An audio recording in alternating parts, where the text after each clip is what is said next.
చాలా అంటే చాలా రుచిగా తమిళనాడు ఫేమస్ రెసిపీ ఎలా తయారు చేసుకోవాలో తెలుసుకుందామండి. Hello friends, welcome to Andhra kitchen. ఈ తమిళనాడు రెసిపీ తయారు చేసుకోవడానికి ముందుగా మనం స్టవ్ ఆన్ చేసుకొని ఈ రెసిపీని ఇనప బాండీలో ఐరన్ కడాయిలో చేస్తే చాలా రుచిగా వస్తుందండి. కాబట్టి బాండీలో నూనె వేసుకొని, అది కూడా ఇనప బాండీ ఉంటే ఇనప బాండీ పెట్టుకొని అందులో నూనె వేసుకోండి.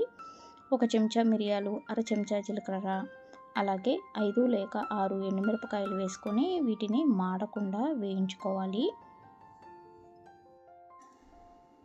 అయితే ఈ రెసిపీని ఇడ్లీలోకి సైడ్ డిష్గా తీసుకుంటారండి, సూపర్గా ఉంటుంది. వేగిన తర్వాత ఒక ప్లేట్లోకి తీసుకోవాలి. ఇప్పుడు అదే బాండీలో అర చెంచా వరకు సోంపు వేసుకోవాలండి.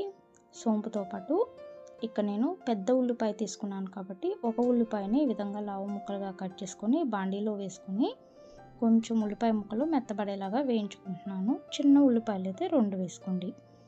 ఈ విధంగా ఉల్లిపాయ ముక్కలు ఒక 2 నిమిషాల పాటు నూనెలో మగ్గిన తర్వాత ఇందులోకి వెల్లుల్లి రెబ్బలు వేసుకోవాలండి.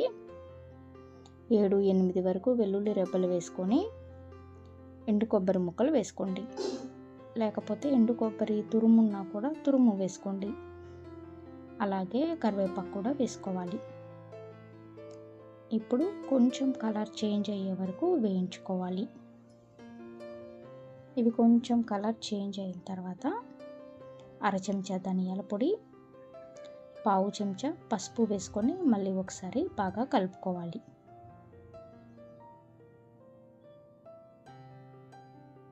ఇక స్టవ్ ఆఫ్ చేసుకొని వీటిని ఒక ప్లేట్లోకి తీసుకొని చల్లారనిచ్చుకోవాలండి.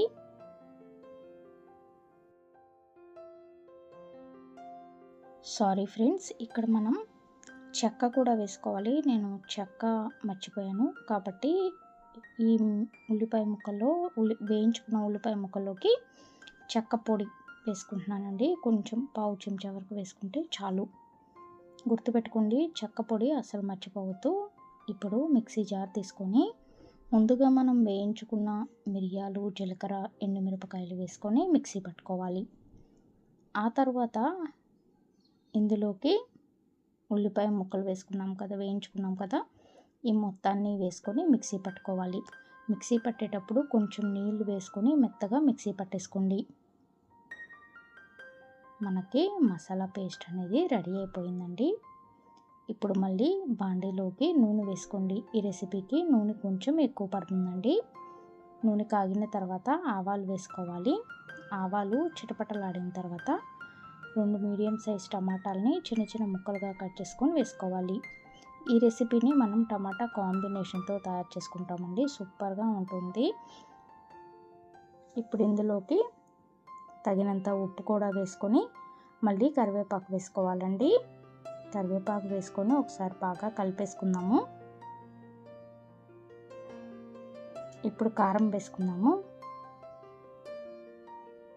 అర చెంచా వరకు కారం వేసుకున్నానండి, అంటే కొంచెమే వేసుకున్నాను.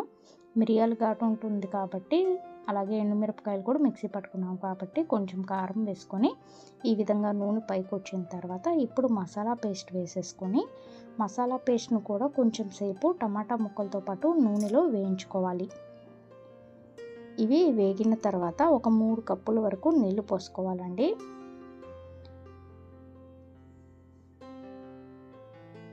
మూడు కప్పులు నీళ్లు పోసుకున్న తర్వాత కొంచెం చెక్కపడే వరకు ఉడికించుకోవాలి.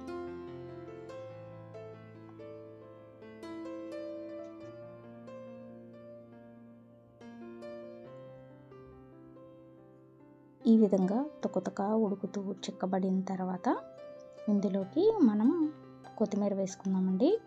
కొత్తిమీర వేసుకొని స్టవ్ ఆఫ్ చేసుకోవటమే. ఇక్కడ నేను స్టవ్ ఆఫ్ చేసుకున్న తర్వాత ఉప్పు అనేది సరిపోలేదండి, కాబట్టి ఇంకొంచెం ఉప్పు అనేది వేసుకొని ఇడ్లీలోకి తీసుకుంటున్నాను. మరి మీ అందరికీ ఇడ్లీలోకి కాంబినేషన్గా తయారు చేసుకున్న ఈ Tamil Nadu famous recipe kurma recipe video కనుక నచ్చినట్లయితే ఈ వీడియోని లైక్ చేయండి, షేర్ చేయండి. మరిన్ని వీడియోస్ కోసం మా ఛానల్ని సబ్స్క్రైబ్ చేయండి. Thank you for watching.